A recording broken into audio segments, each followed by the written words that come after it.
நான் சிந்தித்து பார்த்தேன். இங்கு இது போன்ற சுற்று வைக்கும் பொழுது நான் யாரை பற்றி பேசுவது என்று எண்ணி பார்த்தேன்.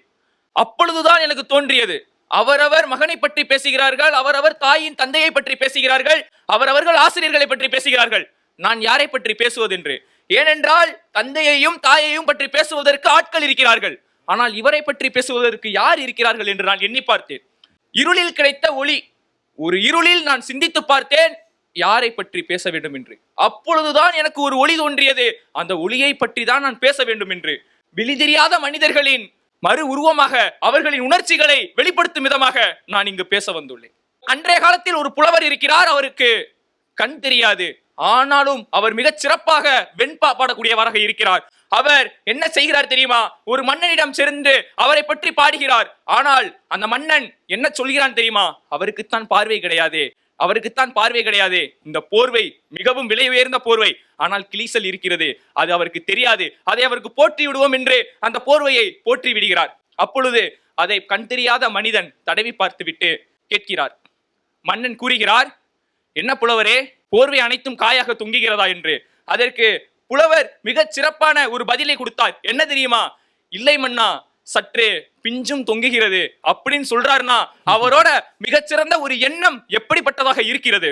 அப்படிதான் அன்று இரவு ஒரு 10 மணி இருக்கும், கோழிகள் அனைத்தும் உறங்கிக் கொண்டிருக்கிறது, நான் அங்கு நடந்து கொண்டிருக்கிறேன், அவர் மிதிவண்டியை கொண்டு நின்று கொண்டிருக்கிறார். நான் பார்த்தேன், கண்ணில் கண்ணாடி அணிந்திருக்கிறார், பார்ப்பதற்கு பார்வையற்றவர் போல் இருக்கிறார், ஆனாலும் அவர் மிதிவண்டியை வைத்துக் கொண்டு நின்று கொண்டிருக்கிறார்.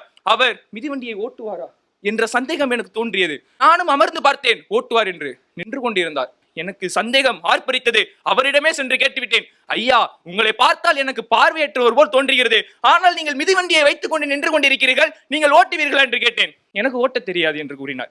அப்புறம் பிறகு ஏன் இதை வைத்துக் கொண்டு நின்று கொண்டிருக்கிறீர்கள் என்று கேட்ட பொழுது அவர் சொல்கிறார், இதை என்னிடம் ஒருவர் கொடுத்துவிட்டு மல்லிகை பொருட்கள் வாங்குவதற்காக சென்றுள்ளார், அவருக்காக நான் பாதுகாப்பிற்கு நின்று கொண்டிருக்கிறேன் என்று சொன்ன பொழுது ஆச்சரியப்பட்டு போனேன். ஏனென்றால் கண்ணுள்ள மனிதர்களே உதவி செய்வதற்கு அவ்வளவு அஞ்சுகிறார்கள். ஆனால் கண்ணற்ற ஒரு மனிதன் உதவி செய்கிறார் என்றால் அவரின் எண்ணமும் அவருடைய மனமும் எப்படிப்பட்ட ஒரு புனிதமாக இருக்கிறது என்று நாம் அதை சிந்தித்து பார்க்க வேண்டும். அந்த மிதிவண்டியை அவரிடம் கொடுத்துவிட்டு அவர் நடக்க தொடங்கினார். என்னிடம் சொன்னார், இந்த சாலையை மட்டும் என்னை கடந்து விடுங்கள், நான் சென்று விடுகிறேன் என்று கூறும் பொழுது நான் கேட்டேன், ஐயா, இரவு 10 மணி ஆகிவிட்டது, உங்களுக்கு வீடு எங்கு என்று சொன்னீர்கள் என்றால் நான் அங்கேயே கொண்டு போய் விட்டு வருகிறேன் என்று கூறிய பொழுது அவர் சொன்னார், என்னுடைய வீடு மாங்குளம் என்று. நானும் அங்கு நடந்து சென்றேன், அவருடன் உரையாடி கொண்டு சென்றேன். ஐயா, நீங்கள் என்ன செய்து கொண்டிருக்கிறீர்கள்? நான் கோயிலில் மாணவர்களுக்கு பாடம் கற்பித்துக் கொண்டிருக்கிறேன், எனக்கு போகும் கோயில்கள் அனைத்துமே எனக்கு இல்லம், உங்களுக்கு உறவுகள் யாரும் கிடையாதா என்று கேட்ட பொழுது, சிறு வயதிலிருந்தே நான் இல்லத்தில் வளர்ந்தவன், ஆகவே எனக்கு உறவுகள் யாரும் கிடையாது, அந்த இல்லம்தான் என்னை வளர்த்தெடுத்தது, அதன் மூலியமாகத்தான் நான் படித்தேன், பாடங்கள் கற்றேன், அதை மாணவர்களுக்கு சொல்லிக் கொடுத்து கொண்டிருக்கிறேன். பார்வையற்றவராக இருந்தாலும் மாணவர்களுக்கு சொல்லிக் கொடுக்க வேண்டும் என்ற ஒரு எண்ணத்தின் காரணமாக அவர் மாணவர்களுக்கு சொல்லித் தருகிறார் அல்லவா? அவருடைய ஒரு உணர்ச்சி பூர்வமான ஒரு சிந்தனையை பார்த்து நான் பூரிப்படைந்தேன். அவரிடம் கேட்டேன், உங்களை அனைவரும் ஏமாற்றுவார்களா, உங்களிடம் கேலி செய்வார்களா என்று. அப்பொழுது சொன்னார், ஐயா, பார்வையற்றவர்களாக இருந்தால் எவ்வளவு கொடுமை என்று தெரியுமா? எங்களிடம் இருந்து காசை திருடி செல்வார்கள், எங்களிடம் இருக்கும் உடைமையை திருடி செல்வார்கள், நீங்கள் எதுவும் செய்ய மாட்டீர்களா ஐயா என்று கேட்ட பொழுது அவர் கூறுகிறார், உங்களுக்கு ஒரு அண்ணன் இருந்தால் நீங்கள் அவரின் பையில் இருந்து பணத்தை எடுப்பீர்கள் அல்லவா? அதுபோல்தான் எனக்கும் பல தம்பிகள் இருக்கிறார்கள், அவர் அனைவரும் என்னுடைய பையில் இருந்து பணத்தை எடுக்கும் பொழுது அவர்கள் எனக்கு தம்பியாகத்தான் தெரிகிறார்கள், நான் அவருக்கு அண்ணனாக இருக்கிறேன். ஏனென்றால் எனக்கும் தானமும் தர்மமும் பண்ண வேண்டும் என்ற ஒரு எண்ணம் இருக்கிறது, அப்படி எண்ணத்திற்காகத்தான் நான் அவருக்கு கொடுத்து விடுகிறேன் என்று சொன்னார் என்றால் அவரின் சிந்தனை எப்படிப்பட்டதாக இருக்க வேண்டும்? நான் அவரிடம் கேட்டேன், ஐயா, இவ்வுலகத்திலேயே உங்களுக்கு மிகச்சிறந்த மனிதராக என்றால் நீங்கள் யாரை சொல்வீர்கள் என்று. அடுத்த நிமிடமே என்னிடம் கூறிவிட்டார், நீங்கள் தான் என்று. எனக்கு ஆச்சரியப்பட்டு போனேன், எப்படி ஐயா என்று. 1 கிலோமீட்டர் தூரம் இந்த இடத்தில் இருளாக தான் சூழ்ந்து கிடக்கிறது, விளக்குகள் எதுவும் கிடையாது என்று எனக்கு தெரியும், ஆனால் உங்கள் பார்வை உள்ள நிலையிலிருந்து பார்வை இல்லாத நிலைக்கு வந்து என்னை நீங்கள் கூட்டிச் செல்கிறீர்கள் அல்லவா? அப்பொழுது நீங்கள் தான் உயர்ந்த மனிதராக இருக்க முடியும் என்று சொன்னார் என்றால் அவருடைய சிந்தனையும் ஆக்கப்பூர்வமான உணர்வும் எப்படிப்பட்டதாக இருக்க வேண்டும் என்று நான் எண்ணி பார்த்தேன். ஒன்று மட்டும் கூறுகிறேன், இவருடைய பெயரும் தெரியாது, அவர் இப்பொழுது எங்க இருக்கிறார் என்று தெரியாது, ஆனால் இப்படிப்பட்ட ஒரு அர்ப்பணிப்பு சுற்று வைத்தவுடன் அவரை தேடி அலைந்தேன். குறைந்தபட்சம் ஒரு 10 கோயில்கள் தேடி அடைந்தேன், ஆனால் அவர் எங்கு இருக்கிறார் என்று தெரியவில்லை, யாருக்கு பாடம் சொல்லிக் கொடுத்து கொண்டிருக்கிறார் என்று எனக்கு புரியவில்லை. ஆகவே நான் தேடி பார்த்தேன். கிடைக்காத பட்சத்தில் அனைத்து மாற்றுத்திறனாளிகளுக்கும் ஒரு ஆதரவாக ஒரு மனிதரை கூட்டி வந்தேன். அவர்தான் சுபாஷ். அவரும் பார்வையற்ற நிலையில் தான் இருக்கிறார். ஏனென்றால் அவர்கள் பரிதாபத்திற்காக இயங்குபவர்கள் கிடையாது, எங்களையும் மனிதராக மதியுங்கள் என்று கூறுகிறார்கள் என்று கூறி நன்றி, விடைபெறுகிறேன். நன்றி, வணக்கம். நீ போற போக்கில் சொல்லிட்டானா என்ன மாதிரி ஒரு காரியம் செஞ்சிருக்கியா? பலத்த கரகோஷம். திருப்பி திருப்பி சொல்றதா, நம்மளுடைய இந்த இளைஞர்கள் ஒரு சில விஷயங்கள் தான் இந்த பாட்டை கேட்டுக்கிட்டு அந்த வேற வேற சோஷியல் கல்ச்சர்ல மூழ்கி எல்லாத்தையும் மறந்துடுவாங்கன்னு சொல்றதெல்லாம் அப்பட்டமான பொய்.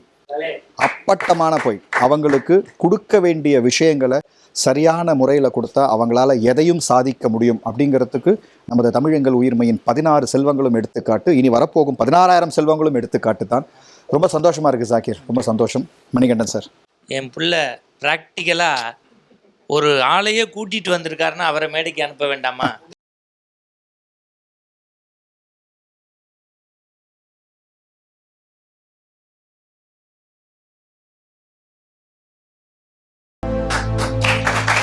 பாருங்க, இதற்கு பிறகும் பேச்சாளர்களுக்கும் தமிழ் உணர்வாளர்களுக்கும் விடிகொடுத்த நிகழ்ச்சி எது என்றால் இந்த சங்கராவின் தமிழெங்கள் உயிர்மை. புள்ள பாருங்க, ஒரு பையனை போய் பார்த்து அவரோட பேசி அந்த பணம்லாம் எடுத்துகிட்டு போகும்போது என் தம்பிகளுக்கு கொடுக்குறேங்கும் போது பாலச்சந்தர் டைலாக் தோற்று போச்சேப்பா ஜாகிர்வன்ட்ட. இதுதான் பேச்சுங்கிறது ஒரு அனுபவ முத்திரை. யார் விழி உடையவர்கள் யார் விழி இல்லாதவர்கள்னு தெரிஞ்சுக்கங்க. இந்த நிற்கிற தம்பிக்கு முழு பார்வை இருக்குது. அது மாதிரி நீ படித்து பல நூல் படிக்கிறது முக்கியம் இல்லை, ஒரு தோழரை கண்டுபிடிச்சு அவருடைய வாழ்வியலை கொண்டு வந்து படம் பிடிச்சு நேரில் காமிச்சிருக்கில்ல, ஒரு ரவுண்ட் அப்ளாஸ் கொடுக்கணும் என் பிள்ளைக்கு. இந்த நீங்கள் பத்திரிகை நல்ல ஆளாக கூட்டி வந்திருக்கோம். பத்திரிகையாளர் களத்தில் சென்று பத்திரிகையாளர்கள் மட்டுமல்ல, எங்களுடைய சங்கராவின் பேச்சாளர்களும் களப்பணியாளர்கள்ங்கிறதுக்கு ஒரு எடுத்துக்காட்டு.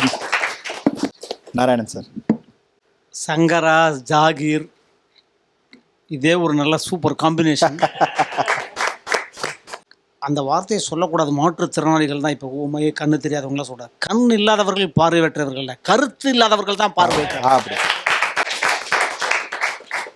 அவருக்கு அந்த இதயம் இருக்குது, இதயத்தில் ஈரம் இருக்கணும். தொட்டனை துரு மணற்கணு மணலை தோண்ட தோண்ட அந்த காரே கருணை ராமானுஜான்னா 1000 ஆண்டுகளுக்கு முன்பு வாழ்ந்து சமூக புரட்சி செஞ்சு ஏன் இன்னைக்கு சொல்கிறேன்னா, இதயத்தில் ஈரத்தை உண்டு பண்ணினவர். உயிர்களில் பேதம் இல்லைனார்.